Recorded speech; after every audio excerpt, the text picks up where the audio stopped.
Olá, antes de iniciar esse podcast, vou deixar algumas observações para que não se torne algo que possa incluir alguma moral ou algum sentido de valor, pois não é sobre isso que se trata, né?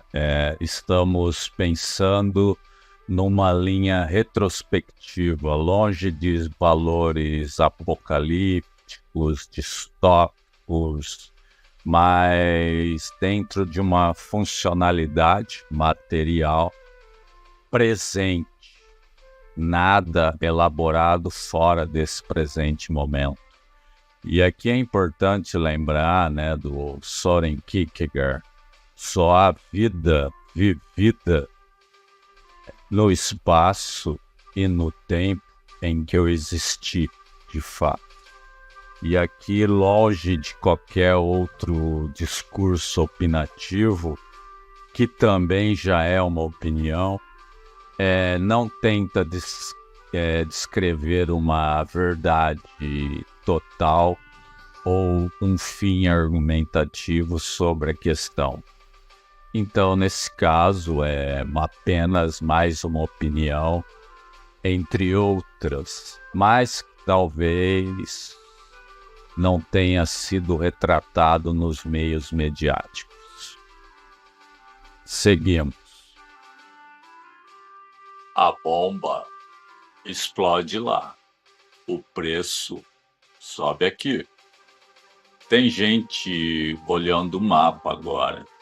Mapa bonito, cheio de cores, setas vermelhas atravessando o oceano, analistas falando palavras elegantes, equilíbrio estratégico, zona de influência, resposta proporcional.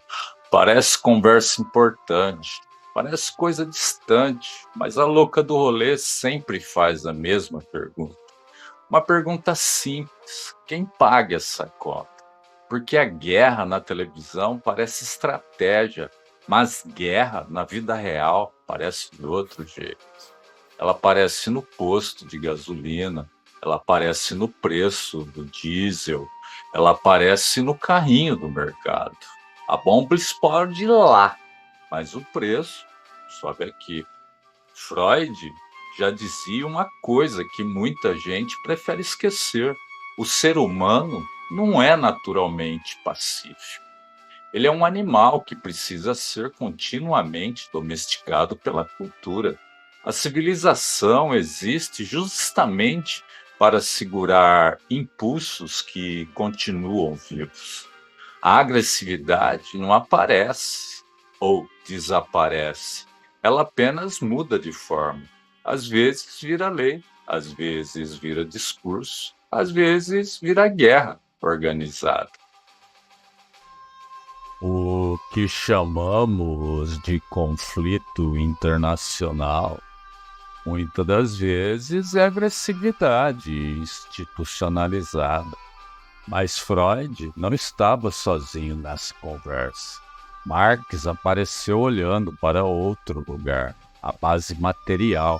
Quem controla a energia, quem controla rotas, quem controla a infraestrutura. Porque antes de qualquer discurso sobre democracia ou soberania, existe uma coisa mais simples: recursos, petróleo, gases, minerais, rotas marítimas, cabos submarinos, satélite. Quando esses elementos entram em disputa, a política aparece para explicar o que já estava acontecendo.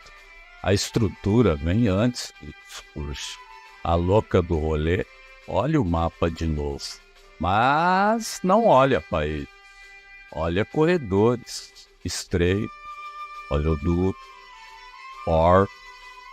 Grande parte do petróleo mundial passa por alguns poucos gargalos do planeta. Portsmouth, Suez, Malaca. Quando um desses lugares entra em tensão, não é apenas o problema diplomático, é um problema energético.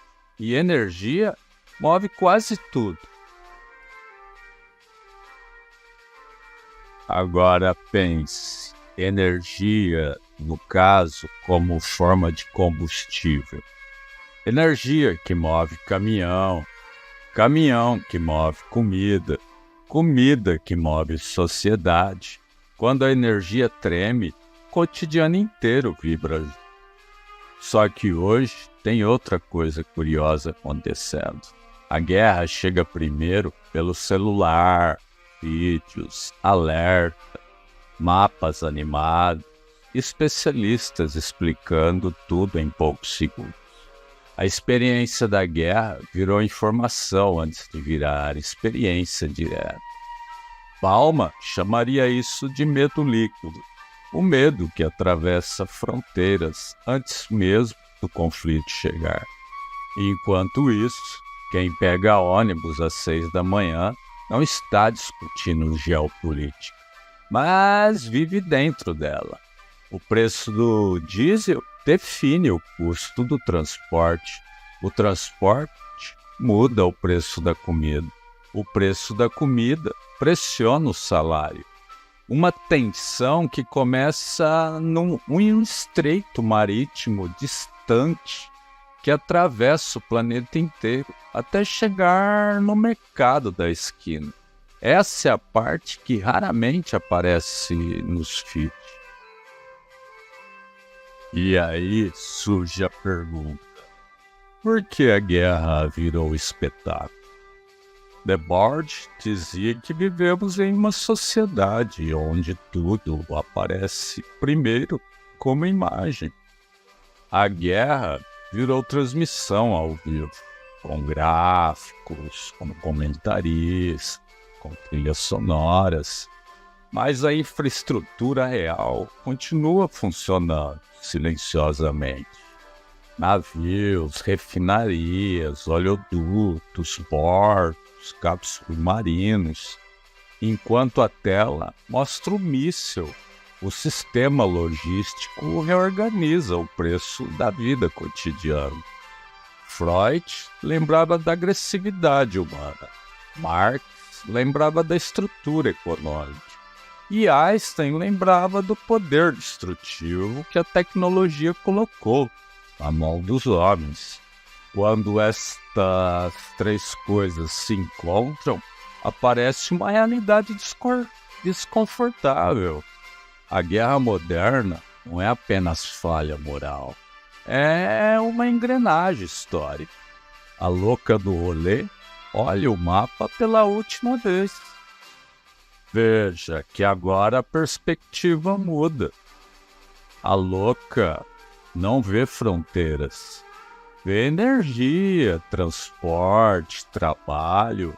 Ela vê o caminhão abastecendo, o ônibus lotado, o mercado remarcando o preço, enquanto especialistas discutem equilíbrio estratégico na televisão.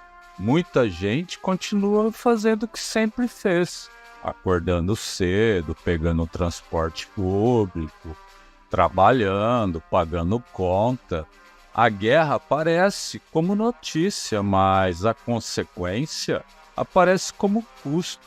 E no final das contas, a pergunta da louca continua ecoando: quem paga a conta da geopolítica? Para um aprofundamento, se quiser, é claro, leia a descrição ou não. A louca do rolê.